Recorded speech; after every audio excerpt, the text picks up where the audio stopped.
A day in a life as a estudyante na negosyante. Hello everyone! Ako si Mary, isang third year student and welcome sa ating channel. Habang nakaupo at nakikinig sa lesson ng reporter, bigla akong napaisip na may pera pala ako sa aking wallet. Since ang lesson namin ngayon is all about entrepreneurship, why not we challenge ourselves to earn money?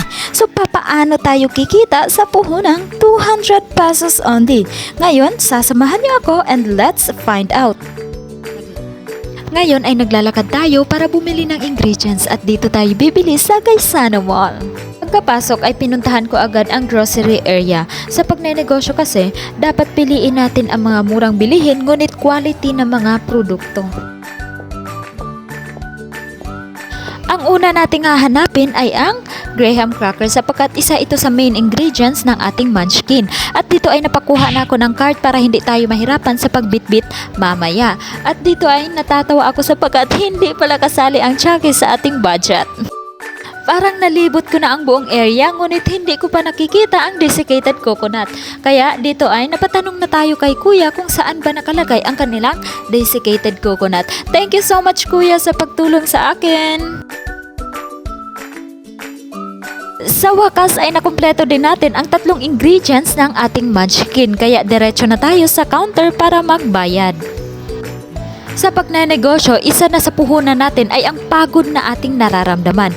Kaya we must keep on going. Kasi after a day, meron tayong kita na bibilangin. Pagkarating sa bahay ay diretso na agad tayo sa paggawa. So dito ay nakasuot ako ng hairnet at gloves. Since ang negosyo natin ay pagkain, dapat unahin ang food and safety ng customer. May malinis na kamay, may suot na gloves at may hairnet.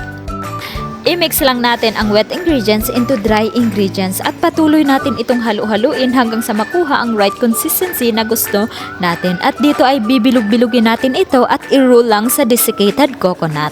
Dito ay patapos na tayo sa ating ginagawa. So bakit nga ba nakaisip ako na magnegosyo? So ang una kong ginawa ay ang pagpaplano. Sa simula ay magkakaroon tayo ng mga ideya na akala natin ay magtatagumpay.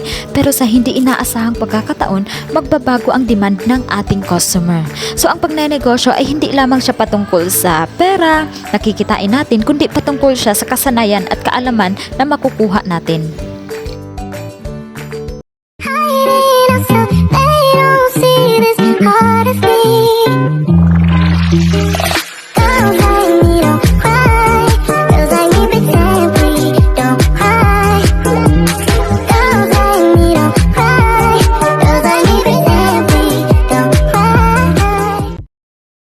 Andito tayo ngayon sa campus everyone. Since kahapon isa ipamahagi na natin na tayo ay magbebenta ng munchkin, kaya paniguradong mauubos so ngayon at ang una nating pupuntahan ay ang kabilang section. So kasama ko ngayon dito magbebenta si Glyza at dito ay natatawa pa ako kasi nahihiya siyang pumasok. Afternoon everyone, so ngayon is at magluluto tayo for our second batch ng ating munchkin sapagkat meron pa tayong naiwan na mga three main ingredients which is the graham cracker as well as our condensed ubi makapuno flavored and our desiccated coconut. Hello everyone! So fast forward, andito na ulit tayo ngayon sa school and again, magbebenta tayo ng ating munchkin. And para sa gustong bumili, andito lang ako sa Wemsu Ipil, Level 2, Room 2. Konti na lang ating binibenta, so magsisale tayo ngayon. Bakit nga ba tayo mag-sale? Isa ito sa mga business strategy para hindi tayo malugi. Ang ating munchkin ay may lifespan na 8 hours, room temp, and since patapos na ang class, we only have an hour to its limit. So it's better to sell our product than malugi tayo. Thank you so much everyone! Natapos ang ating araw ng masaya at produktibo. Ang ating puhunan ay 180 pesos at nakabenta tayo ng 318 pesos minus ang ating puhunan ng 180 pesos at ang ating kita ay 138 pesos. Thank you so much!